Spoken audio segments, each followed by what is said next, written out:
মোৰ প্ৰিয় ভাই ভনীসকল, আপোনালোক সকলোকে মই কুসুম শইকীয়াই প্ৰভু যীশুৰ নামেৰে নমস্কাৰ জনাইছো আৰু মই মোৰ প্ৰভু যীশুৰ লগতে পিতৃ ঈশ্বৰকো ধন্যবাদ জনাইছো। ভিডিঅ'টোৰ আৰম্ভণিতে মই অসমৰ মচি মন্থন বৈঠকৰ এগৰাকী লিডাৰ হিচাপে অসমৰ মচি মন্থন বৈঠকৰ হোৱাটছআপ গ্ৰুপৰ তৰফৰ পৰা অসম ৰাজ্যৰ যিমানবিলাক ভাই ভনী আৰু খুৰা খুৰীয়ে মচি মন্থন বৈঠকৰ শিক্ষা আহৰণ কৰি চলিবলৈ লৈছে, সেই সকলোবিলাককে মই জনাব বিচাৰিছো যে আপোনালোক যিসকলে এতিয়ালৈকে অসমৰ মচি মন্থন বৈঠকৰ হোৱাটছআপ গ্ৰুপত অন্তৰ্ভুক্ত হোৱা নাই, সেই সকলো ভাই ভনী আৰু খুৰা খুৰীয়ে মোৰ লগত যোগাযোগ কৰিব। লগতে আমাৰ আৰু এজন অসমৰ মচি মন্থন বৈঠকৰ লিডাৰ আছে, আপোনালোকে তেওঁৰ লগতো যোগাযোগ কৰিব পাৰিব। তেওঁৰ নাম হৈছে গোবিন কুমাৰ। মই মোৰ মোবাইল নম্বৰটো আপোনালোকক জনাই দিছো। মোৰ মোবাইল নম্বৰটো হৈছে 8135873686। মই আকৌ কৈছো, মোৰ মোবাইল নম্বৰটো হৈছে 8135873686 আৰু আনটো নম্বৰ হৈছে 8318808858। আকৌ কৈছো, আনটো নম্বৰ হৈছে 8318808858। এই নম্বৰটো আনজন লিডাৰ গোবিন কুমাৰৰ। আপোনালোকে আমাৰ লগত যোগাযোগ কৰাৰ দ্বাৰাই অসমৰ মচি মন্থন হোৱাটছআপ গ্ৰুপত অন্তৰ্ভুক্ত হ'ব পাৰিব।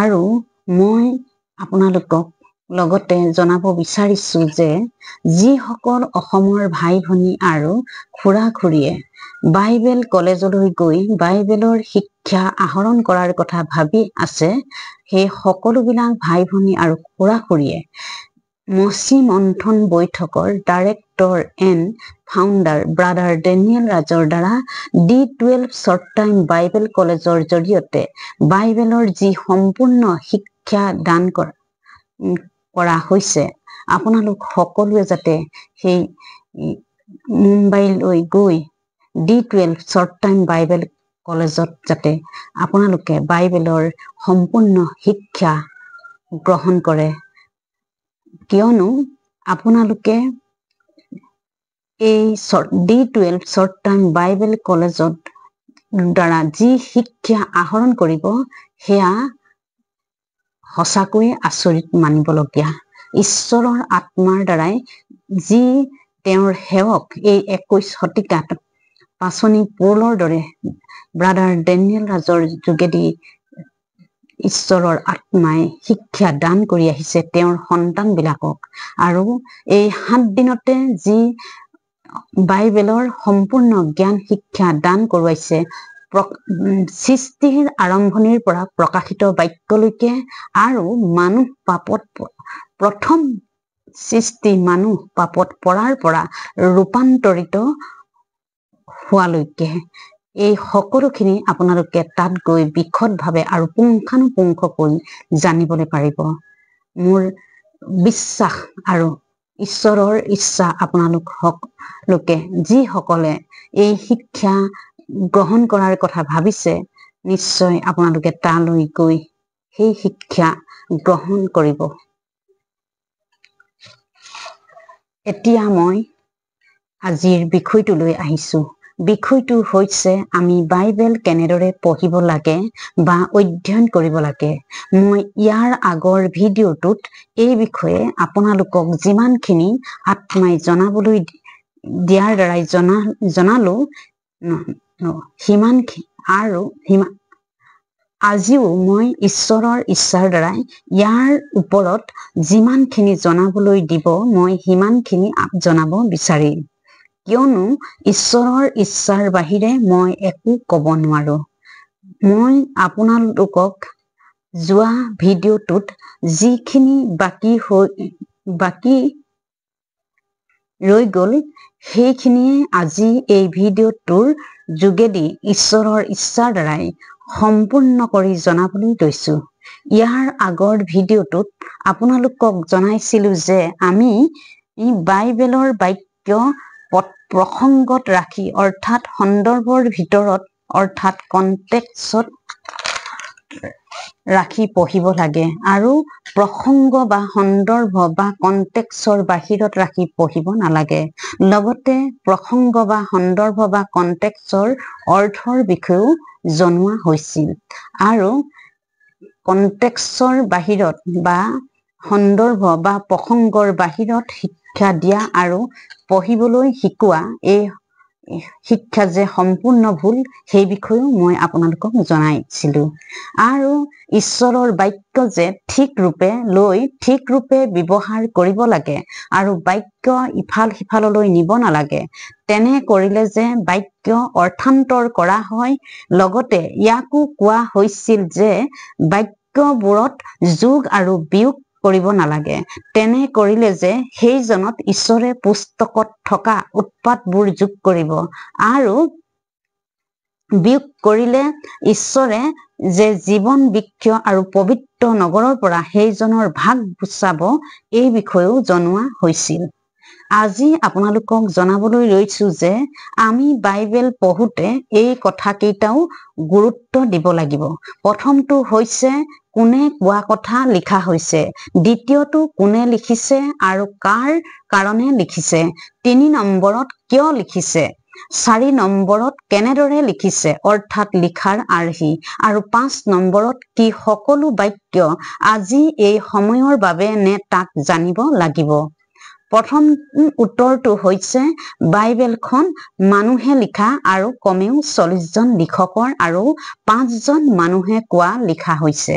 প্ৰথম ঈশ্বৰে কোৱা, দ্বিতীয় বিশ্বাসীবিলাকে কোৱা, তৃতীয় অবিশ্বাসীসকলে কোৱা, চতুৰ্থ স্বৰ্গদূতে কোৱা আৰু পঞ্চমত চৈতানে কোৱা। কি লিখিছে আৰু কাৰ কাৰণে লিখিছে? উত্তৰ হৈছে সেই সময়ত যিসকল লোক আছিল তেওঁবিলাকৰ কাৰণে আৰু এতিয়া যি আমি আমাৰ কাৰণেও লিখা হৈছে আৰু যি ঘটিব লগা আছে তাক লিখা হৈছে। কিয় লিখিছে সেই বিষয়ে জানিবলৈ 2 তিমথিয় 3 অধ্যায় 16 পদটো পঢ়ি দিছো। এই পদটোত আমাক কৈছে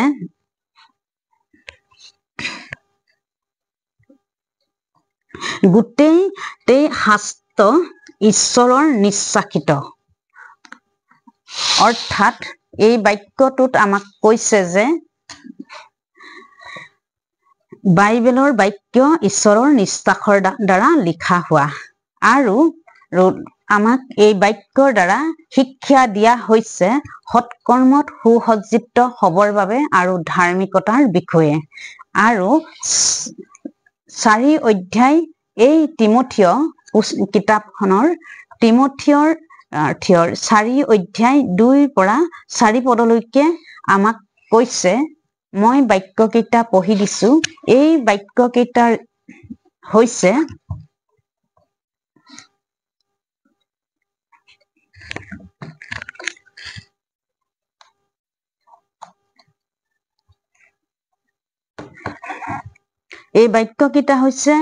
সময়ত আৰু অসময়তো উৎসাহী হোৱা, সম্পূৰ্ণ চিৰসহিষ্ণুতা আৰু উপদেশেৰে অনুযোগ কৰা, দবিওৱা আৰু উদগোৱা। কিয়নো যি কালত মানুহবিলাকে নিৰাময় শিক্ষা সহন নকৰিব কিন্তু খজুৱা কাণৰ মানুহ হৈ নিজ নিজ অভিলাষ অনুসাৰে নিজলৈ দমে দমে শিক্ষক কৰি লব আৰু সত্যৰ পৰা কাণ ঘূৰাই গল্প কথাৰ নিমিত্তে অপথে যাব, এনে কাল আহিব। অৰ্থাৎ আমাক এই বাক্যৰ যোগেদি জনা দিছে যে পাচনি পৌলে আমাক জনাই দিছে যে এনে কাল আহিব যি কালত মানুহবিলাকে নিৰাময় শিক্ষা সহন নকৰিব আৰু সজোৱা কাণৰ মানুহ হৈ নিজ নিজ অভিলাষ অনুসাৰে নিজলৈ দমে দমে শিক্ষক কৰি লোৱাৰ লগতে সত্যৰ পৰা কাণ ঘূৰাই গল্প কথাৰ নিমিত্তে অপথে যাব আৰু সেই সকলোকে সময়ত আৰু অসময়তো উৎসাহী হৈ সম্পূৰ্ণ চিৰ সহিষ্ণুতা আৰু উপদেশেৰে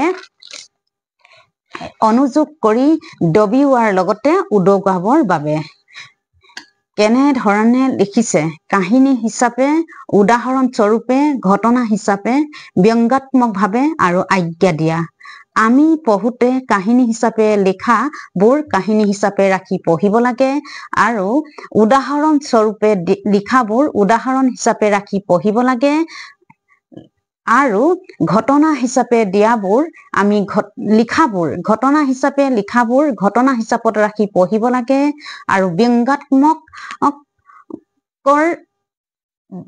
ব্যংগাত্মকবোৰ ব্যংগাত্মক হিচাপত ৰাখি পঢ়িব লাগে আৰু যিবোৰ আজ্ঞা দি লিখিছে আমি সেই আজ্ঞাবোৰ পালন কৰিব লাগে কি সকলো বাক্য আমাৰ প্ৰয়োজন নে অৰ্থাৎ আমাৰ কাৰণে নেকি এই সকলোৰ বাক্য আমি প্ৰসংগ অৰ্থাৎ সন্দৰ্ভ অৰ্থাৎ কনটেক্সট চোৱাৰ দৰকাৰ বাক্য পঢ়োতে সদায় বাক্যটো কেতিয়াৰ কাৰণে অৰ্থাৎ সেই সময়ৰ কাৰণে নে আজি এই সময়ৰ কাৰণে আমি ঈশ্বৰৰ বাক্য পঢ়োতে প্ৰসংগ প্ৰণালী দুই ধৰণে ৰাখি পঢ়াটো দৰকাৰ বাইবেলত দুটা জাতি উল্লেখ কৰা হৈছে এটা যিহুদী আৰু আনটো অন্য জাতি আৰু এই অন্য জাতি হলো আপুনি আৰু মই আৰু কোনবোৰ যিহুদীৰ বাবে তাক মন কৰাটো আৱশ্যক আৰু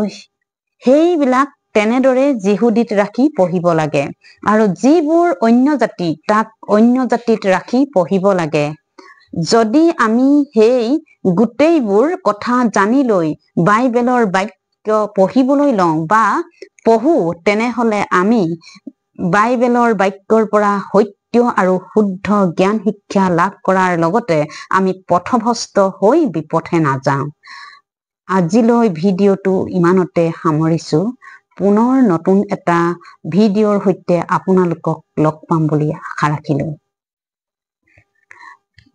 ভিডিঅ'টো লাইক আৰু শ্বেয়াৰ কৰিব লগতে মোৰ চেনেলটো ছাবস্ক্ৰাইব কৰিব আৰু কাষতে থকা বেল আইকনটো টিপি দিব আপোনালোক সকলোৰে লগত প্ৰভু যীশুৰ শান্তি আৰু অনুগ্ৰহ থাকক আমেন